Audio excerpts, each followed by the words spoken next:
മലപ്പുറം വളാഞ്ചേരി എന്ന് പറയുന്ന സ്ഥലത്ത് സുബീറ ഫർഹത്ത് എന്ന് പറയുന്ന ഒരു പെൺകുട്ടി ഉണ്ടായിരുന്നു. ഇവിടെ ക്ലിനിക്കിലാണ് വർക്കും കാര്യങ്ങളും ചെയ്തു വന്നിട്ടുണ്ടായിരുന്നത്. ഇവളെ അതിദാരുണമായി കൊലപാതകം ചെയ്യുകയാണ്. ആ കൊലയാളി എങ്ങനെയാണ് പോലീസുകാർ അറസ്റ്റ് ചെയ്തത് എന്നും അതുപോലെ തന്നെ ഈ കുറ്റകൃത്യം എങ്ങനെയാണ് പോലീസുകാർ തെളിയിച്ചത് എന്നതിനെ കുറിച്ചാണ് നമ്മളിന്ന് സംസാരിക്കാൻ പോകുന്നത്.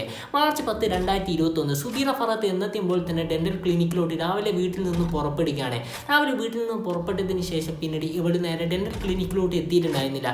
ഇതൊക്കെ കൊണ്ട് തന്നെ ഡെന്റൽ ക്ലിനിക്കിൻ്റെ അകത്തുണ്ടായ ആളുകളാണ് സുബീറയുടെ മൊബൈൽ ഫോണിലോട്ട് വിളിക്കുകയാണ്. സുബീറുടെ മൊബൈൽ ഫോണിൽ വിളിച്ചിട്ട് യാതൊരു തരത്തിലുള്ള റെസ്പോൺസും കാര്യങ്ങളും ചെയ്തിട്ടുണ്ടായിരുന്നില്ല. അപ്പോൾ അവിടെ ഉണ്ടായ ആളുകളെല്ലാം വിചാരിച്ചിട്ടുണ്ടായിരുന്നു സുബീറ ഫർഹത്ത് എന്തെങ്കിലും കൊണ്ട് തന്നെ എമർജൻസി ലീവും കാര്യങ്ങളും എടുത്തതായിരിക്കുമെന്നായിരുന്നു. വൈകുന്നേരമായിട്ട് വീട്ടിൽ സുബീറ ഫർഹത്ത് എത്താത്തത് കൊണ്ട് തന്നെ സുബീറയുടെ ഉപ്പയാണെങ്കിൽ നേരെ ഇവിടെ മൊബൈലിലോട്ട് വിളിച്ചിട്ടുണ്ടായിരുന്നു. മൊബൈലിനകത്താണെങ്കിൽ ഇവിടെ വിളിച്ചപ്പോൾ യാതൊരു തരത്തിലുള്ള റെസ്പോൺസും കാര്യങ്ങളും ഇല്ലാത്തത് കൊണ്ട് തന്നെ ഇവിടെ വർക്ക് ചെയ്യുന്ന ഡെന്റൽ ക്ലിനിക്കിലോട്ട് നേരെ പോവുകയാണ് ചെയ്തിട്ടുണ്ടായിരുന്നത്.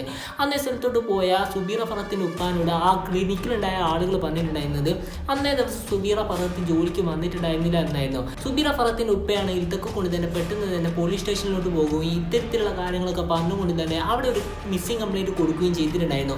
അതിനുശേഷം പോലീസുകാർ മറ്റൊരു വഴിക്ക് അന്വേഷണം കാര്യങ്ങൾ നടത്തിക്കൊണ്ടുവരികയും ചെയ്തിട്ടുണ്ടായിരുന്നു. മറുവശത്ത് നോക്കിയാണ് സുബീറ ഫർഹത്തിൻ്റെ ഉപ്പയും അതുപോലെ തന്നെ സുഹൃത്തുക്കളും ബന്ധുക്കളൊക്കെ ചേർന്നുകൊണ്ട് തന്നെ വേറെ അന്വേഷണം കാര്യങ്ങൾ നടത്തിക്കൊണ്ടുവരികയും ചെയ്തിട്ടുണ്ടായിരുന്നു. നേരെ മറിച്ച് പോലീസുകാർ പോയിട്ടുണ്ടായിരുന്ന ഈ ഡെന്റൽ ക്ലിനിക്കിലോട്ടാണ് പോയിട്ടുണ്ടായിരുന്നത്. അഥവാ ഇവരെന്തെങ്കിലും ചെയ്തതാണോ എന്ന് തിരിയാൻ വേണ്ടിയിട്ട് അത്തരത്തിലുള്ള അന്വേഷണം കാര്യങ്ങൾ പോലീസാണ് നടത്തുകയും ചെയ്തു. അതിനുശേഷം സുബീറ ഫർഹത്ത് ഡെയിലി പോകുന്നുണ്ടായ ബസ്സിനുള്ള ഡ്രൈവറിനെയും അതുപോലെ തന്നെ കണ്ടക്ടറെയും വിളിച്ച് ക്വസ്റ്റ്യനും കാര്യങ്ങളും ചെയ്തപ്പോഴാണ് അന്നേ ദിവസം ഇവിടെ ബസ് കയറിയിട്ടില്ല എന്നായിട്ടുള്ള കാര്യങ്ങളൊക്കെ മനസ്സിലാകുന്നത്. അതിനുശേഷം സുബീറ ഫർഹത്തിനുള്ള അന്വേഷണം കാര്യങ്ങളും നടത്തിക്കൊണ്ടിരിക്കും. പിന്നീട് സൈബർ സെല്ലിൻ്റെ സഹായം കാര്യങ്ങളും പോലീസുകാർ തേടുകയും ചെയ്തിട്ടുണ്ടായിരുന്നു. അതിനുശേഷം അവിടെയുള്ള ചെങ്കൽ കോറിൻ്റെ അകത്ത് നിന്ന് ഇവിടെ മൊബൈലിൻ്റെ ലൊക്കേഷനും കാര്യങ്ങളും ലഭിച്ചിട്ടുണ്ട് എന്ന് പോലീസുകാർക്ക് ഒരു നിർദ്ദേശം ലഭിക്കുകയും ചെയ്തു. അങ്ങനെ ഇരിക്കുകയാണ് അവിടെ അൻവർ എന്ന് പറയുന്ന ഒരാളെ സംശയമുണ്ട് എന്ന് പറഞ്ഞുകൊണ്ട് തന്നെ ആളുകളാണെങ്കിൽ പോലീസുകാരുടെ പക്കൽ പോയി പറയുന്നത്. അതിന് ചിലതായിട്ടുള്ള കാര്യങ്ങളൊക്കെ പോലീസുകാരുടെ പക്കൽ ഇവർ പറഞ്ഞു കൊടുക്കുകയും ചെയ്തിട്ടുണ്ടായിരുന്നു. ഇവൻ അവിടെ ചെങ്കൽ കോറിയും കാര്യങ്ങളും നോക്കുന്ന ഒരാളാണ്. ഇവന് പതിവില്ലാതെ തന്നെ അവിടെ പോകുന്ന ഒരു കോറിൻ്റെ അകത്തുള്ള കുയ്യാണ് ഇവൻ മുടിയും കാര്യങ്ങൾ ചെയ്തിട്ടുണ്ട്. ഇവൻ്റെ സ്വഭാവത്തിലാണ് ചെറിയ രീതിയിലുള്ള സംശയം കാര്യങ്ങളും ഉണ്ട് എന്ന് പറയുകയാണ്. ഇതൊക്കെ കൊണ്ട് തന്നെ അൻവറിനെ നേരെ ഇത്തരത്തിൽ തന്നെ സംശയം കാര്യങ്ങളും ആളുകൾ പറഞ്ഞതുകൊണ്ട് തന്നെ പോലീസുകാരാണ് സുബീറ ഫർഹത്തിന് ഉപ്പാൻ്റെ അടുത്ത് പോയിട്ട് ഇത്തരത്തിലുള്ള കാര്യങ്ങളൊക്കെ പറഞ്ഞു കൊടുക്കുകയും ചെയ്തു. അതേ സമയം സുബീറ ഫർഹത്തിന് ഉപ്പ പറഞ്ഞിട്ടുണ്ടായിരുന്നത് അവൻ ഇങ്ങനെയൊന്നും ചെയ്യാൻ വേണ്ടി സാധ്യതയില്ല, ഇവന് എൻ്റെ മകളെ കാണാത്തതിന് ശേഷം എൻ്റെ കൂട്ടത്തിൽ തന്നെ നിന്നിട്ട് തപ്പാൻ വേണ്ടി എന്നെ സഹായിച്ചിട്ടുണ്ട് എന്നായിട്ടുള്ള കാര്യങ്ങൾ പറയുകയും ചെയ്തിട്ടുണ്ടായിരുന്നു. അതിൻ്റെ അടിസ്ഥാനത്തിൽ തന്നെ ഈ അൻവറിൻ്റെ പക്കൽ പോയതിന് ശേഷം പറയുകയാണ്, നീ നോക്കുന്ന ആ കോറിയിൽ പോയിട്ട് ഞങ്ങൾ അന്വേഷണം കാര്യങ്ങൾ നടത്തുകയാണ്, നിങ്ങൾ മൂടിയിട്ടുണ്ടായിരുന്ന ആ കുയ്യാണെങ്കിൽ ഞങ്ങൾ എന്താക്കുകയാണ് ഒന്നും കൂടി തുറക്കാൻ പോവുകയാണ് എന്നായിട്ടുള്ള കാര്യങ്ങളൊക്കെ ഈ അൻവറിൻ്റെ പക്കൽ പോലീസുകാർ പറയുകയും ചെയ്തിട്ടുണ്ടായിരുന്നു. അൻവർ പറഞ്ഞിട്ടുണ്ടായിരുന്ന അത് തുറക്കാൻ പാടില്ല ഇത്തരത്തിലുള്ള കാര്യങ്ങളൊക്കെ പറയുകയും ചെയ്തു. മറിച്ചാണ് ഇത് തുറക്കുന്നതിനിടയിൽ തന്നെ ഇത്തരത്തിൽ തന്നെ ഇവനെ പിടികൂടി എന്നായിട്ടുള്ള കാര്യങ്ങൾ പോലീസുകാർക്ക് മനസ്സിലാവുകയും ചെയ്തിട്ടുണ്ടായിരുന്നു. അതിനുശേഷം അവിടെ ഉണ്ടായ അന്വേഷണ ഉദ്യോഗസ്ഥൻ്റെ കയ്യിൽ ഇവനാണ് സുബീറ ഫർഹത്തിനെ കൊന്നത് എന്ന രീതിയിലുള്ള കാര്യങ്ങൾ പറഞ്ഞു കൊടുക്കുകയും ചെയ്തു. അതിൻ്റെ അടിസ്ഥാനത്തിൽ തന്നെ അൻവറിനെയാണ് പോലീസ് അറസ്റ്റ് ചെയ്യുകയാണ്. അതിനുശേഷം പിന്നീട് ആ കൊയ് തൂണ്ടി നോക്കിയ സമയത്ത് സുബീറ ഫർഹത്തിൻ്റെ ഡെഡ് ബോഡിയും കാര്യങ്ങളും പോലീസുകാർക്ക് ലഭിക്കുകയും ചെയ്തു. പിന്നീട് ഇവൻ കൊലപാതകം ചെയ്യാനുണ്ടായ മോട്ടീവും കാര്യങ്ങളും എന്താണ് എന്നായിട്ടുള്ള കാര്യങ്ങൾ പോലീസുകാർ ചോദിച്ച് മനസ്സിലാക്കിയാണ്. അതായത് ഇവന് സാമ്പത്തികപരമായിട്ട് ചെറിയ രീതിയിലുള്ള ബുദ്ധിമുട്ടും കാര്യങ്ങളും ഉണ്ടായിരുന്നു. സുബീറ ഫർഹത്തിനെ നോക്കിയ ടൈമിലാണ് ഇവളെ കഴുത്തിൻ്റെ അകത്താണ് ഒരു സ്വർണ്ണത്തിൻ്റെ 3 പവൻ വരുന്ന മാല കണ്ടിട്ടുണ്ടായിരുന്നു. ഇതൊക്കെ കൊണ്ട് തന്നെ അവളെ സോപ്പിട്ട് ഒരു കൂട്ടുകൂടിയതിന് ശേഷം ആ മാല എങ്ങനെയെങ്കിലും അടിച്ചു മാറ്റാമെന്നായിരുന്നു ഇവൻ ചിന്തിച്ചിട്ടുണ്ടായിരുന്നത്. മറിച്ച് ഇവനാണെങ്കിൽ ഇവളോട് കൂട്ടുകൂടുന്ന സമയത്താണെങ്കിൽ ഇവൻ്റെ കൂടെ കൂട്ടുകൂടാൻ വേണ്ടി ഇവൾ തയ്യാറായിരുന്നില്ല. ഇതൊക്കെ കൊണ്ട് തന്നെ മാർച്ച് 10, 2021 ഇവളിങ്ങനെ തട്ടിക്കൊണ്ടുപോയതിന് ശേഷം ആ മാല എങ്കിലും കൈക്കലാക്കണം എന്ന തരത്തിലുള്ള കാര്യങ്ങൾ ഇവൻ ചിന്തിച്ചു കൂടുകയും ചെയ്തു.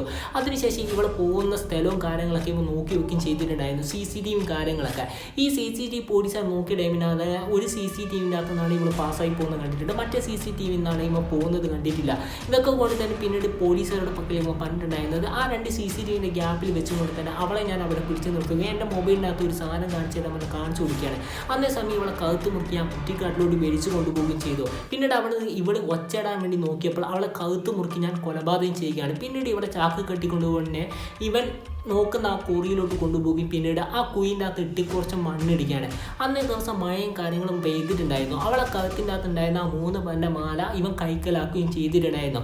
പിന്നീട് ഇവിടെ മൊബൈലും അതുപോലത്തെ പേഴ്സും കാര്യങ്ങളൊക്കെ ഇവനാണെങ്കിൽ അവിടെയുള്ളൊരു കിണറ്റിലിടുകയും ചെയ്തിട്ടുണ്ടായിരുന്നു.